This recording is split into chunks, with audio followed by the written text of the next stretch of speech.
Hey everybody, here's Susan from Pumpkin Hill Stampers. I have a card to show you today, and I'm hoping my camera is aligned and focused properly. I had to take it off its stand, and of course you never get it back exactly where you had it the first time. So we'll give it a go. Okay, so this is using Delightful Daisy. It's a new stamp set from the catalog. I really like it, and I like all the designer series paper that they have out with it as well, but this card we're actually just stamping. So let's go ahead and enjoy good old-fashioned stamping. So we're using the Whisper White note card as our base, okay, which comes with your envelopes, and we now sell them in Very Vanilla as well, so you could do the same card in Very Vanilla. I have a piece of vellum. Let's cut down a little bit from that, and then we have a thick white cardstock that we're going to stamp and emboss on. Okay, so we've used lots of colors in this card. I'm going to start with Pear Pizzazz, and I've taken the two small stems and put them on the same block, and I'm going to stamp those at the bottom. Okay, then I'm going to take the tall stem with Old Olive. I'm going to stamp that between them. It doesn't have to be equally spaced. You can have one closer to the other. It doesn't really matter. Remember, it's your card. You make it the way you feel comfortable with it. Okay, then we're going to add some flowers to this first stem on the right. I'm using Calypso Coral. And you have to look through your clear stamp to see where those spots are, and then look where that vine is to line up the flowers with the little stems. Do your best.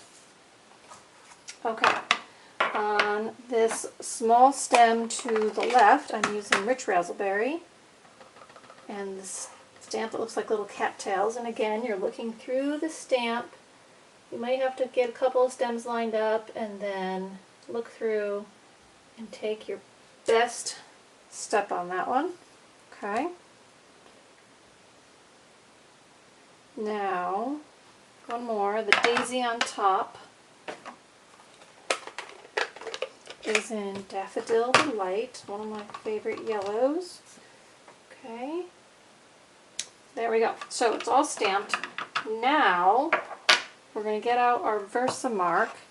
I'm using gold emboss powder and our heat tool, so when I get ready to heat emboss this, put me on mute or fast forward, because you all know how heat emboss works, but I did not do that ahead of time because we needed to stamp all these flowers first. So I've inked it up on my Versamark, and I'm going to stamp the thank you right across those stems at the bottom.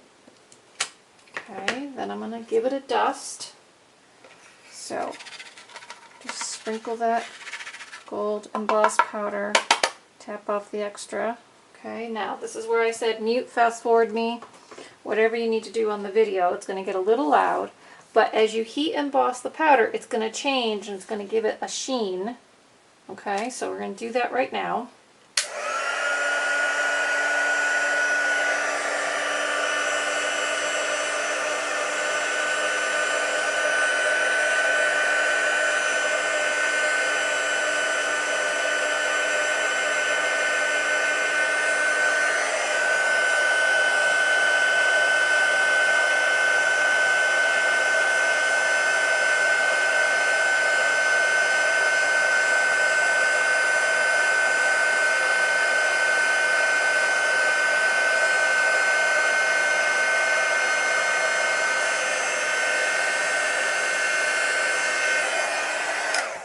Okay, so a couple tips on heat embossing that I don't usually say, but I always do it.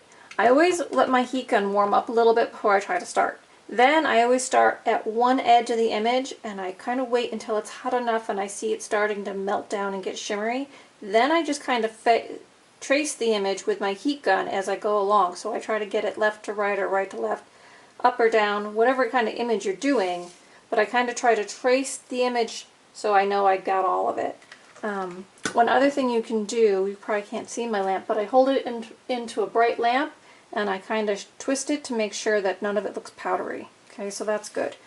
The other thing too is people say, how close do you hold it? Well, it's always flat, but I always try to be about a ½ inch away. If you're too far away, it'll never really melt, and if you're too close, it could burn. So, you know, use about ½ inch as your guide, and the more you do it, the more it'll become natural to you. Okay, so now I've got our stamped and embossed card front. So now we're going to go ahead and layer this up on the vellum. Now nobody freak out, I'm using Fast Fuse. So snail is usually my go-to. For this one I'm using the Fast Fuse. So watch how I use it. I haven't used it in a demonstration before. It's a little bit tricky to get used to, but it's really sticky. It's kind of like our sticky strip, but on a roll. So if you really like it to stay stuck, this is a good adhesive. So watch what I do. I pull it towards me and I check it off. See how I pulled it off kind of with an abrupt little swipe? I'll do it again. I pull and swipe. And the reason is you kind of have to break the adhesive off of the roll. And I will tell you, I've had some where I've done it so hard I actually break the roll, and that's never fun.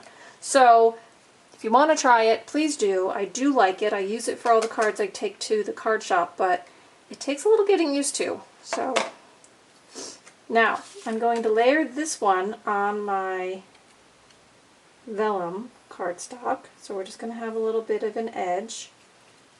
Okay, and then my vellum cardstock I'm going to pop up with dimensionals.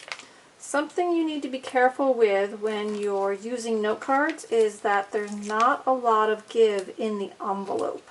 So you don't want to have big thick ribbon or too many layers. You want to be careful that it's not too bulky for that note card. Okay, so now this, you can kind of see that little edge. Let me show you with it. Can't show you. It's missing. So let me show you. See how it's got just an edge, like a ghost edge around it? It's kind of a neat effect. So now we're going to put that on the front of our note card. Do your best to line it up. So all they just kind of step in. Okay, and that just gives it a little pop. I'm leaving the inside blank because it's a small note card. But you can write your little thank you in there. And you know, you can put any words you want to on that card. This set happens to come with thank you, but I know we have lovely stamp sets with lots of different words, so you could certainly use other words on that. So now, we never leave an envelope naked, right? Why have a naked envelope if you're stamping up the card? So I'm going to add 2 more stems to the front of my card. And I'm going to add the daisy. So, you're going to have a lot of fun with this set. Lots of options to play with, lots of images to play with. Use them together, use them separately. They're nice line images, and also this set comes with a lovely daisy image and punch. So this would come as a bundle if you wanted to bundle them. And we're going to use this on another card. But this is really lovely. And so I hope you enjoyed. I hope you have fun. And if you're stamping with me this month in person, you're going to make this lovely card. So until then, happy stamping, and I'll see you soon.